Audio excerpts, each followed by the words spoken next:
Hello. About 5 years ago, on one of my visits to Amman for ARIJ, I noticed an entire new neighborhood of Syrian businesses, a very rich-looking neighborhood.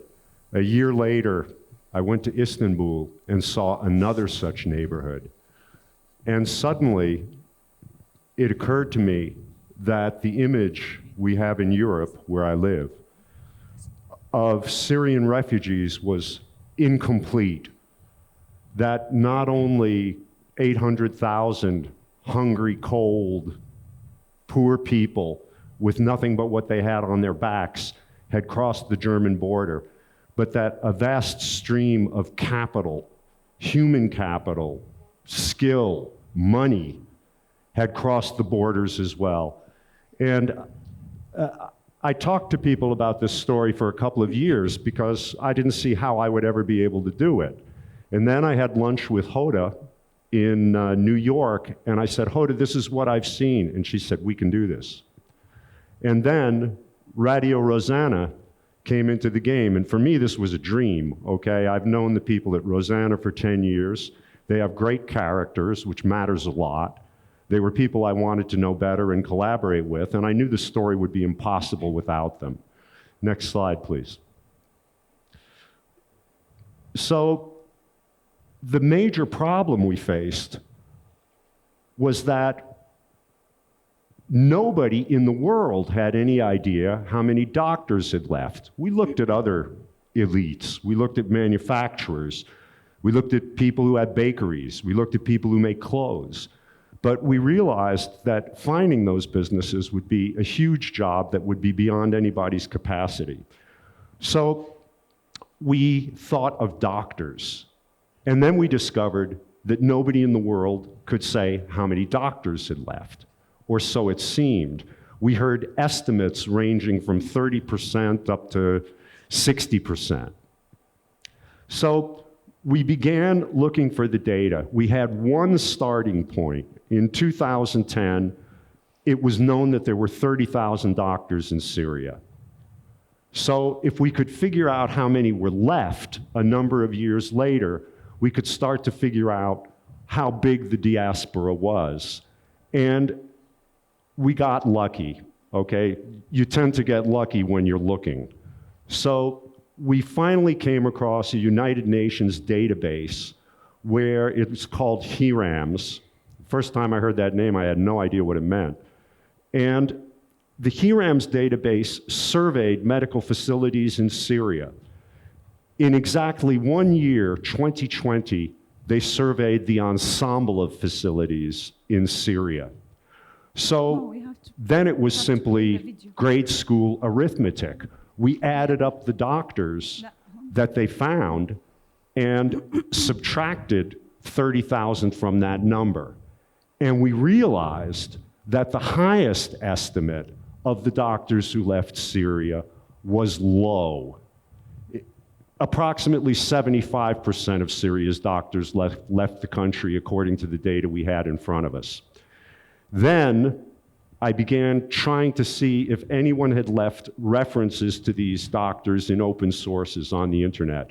We found people who had talked about it in France, Canada, a couple of other countries, called them up, made a database of what they were telling us and putting it against the official numbers.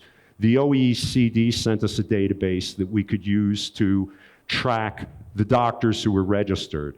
And we discovered that most of the doctors who had left the country were never accounted for, because if they were not re-accredited to practice as physicians in their host countries, they vanished from sight.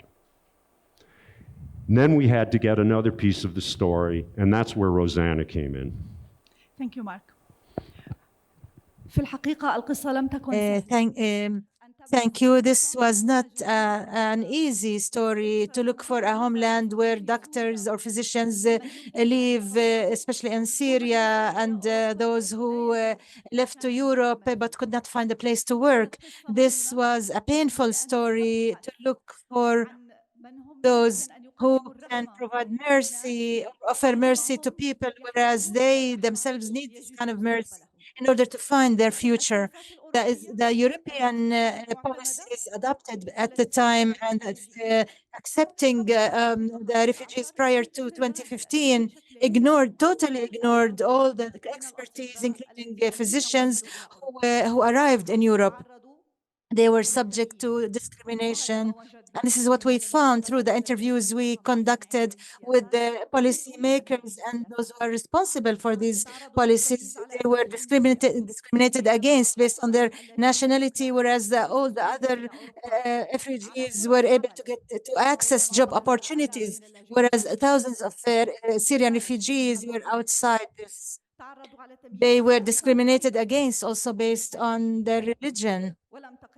And the journey did not stop there. We had in this story to look for plenty of sources. We tracked many of the open sources, and through the social media platforms, there had been actually treasures. I advise you, I recommend that to all of you look into that.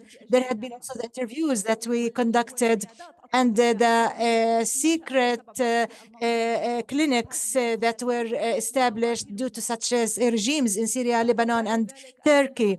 After that, we went to did research in Damascus that is today witnessing a new organized immigration of physicians under the eyes or before the eyes of the official authorities to the European states such as Germany.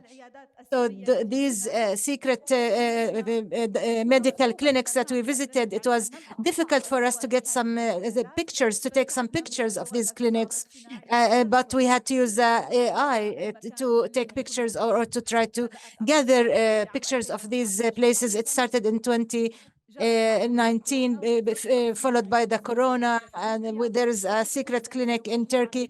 We have our friend Muhsen, who has a story that we used. He's in this conference. We revisited in 2022 to make sure that this secret or confidential sector is still working. After I published the report or the investigation, it was very painful.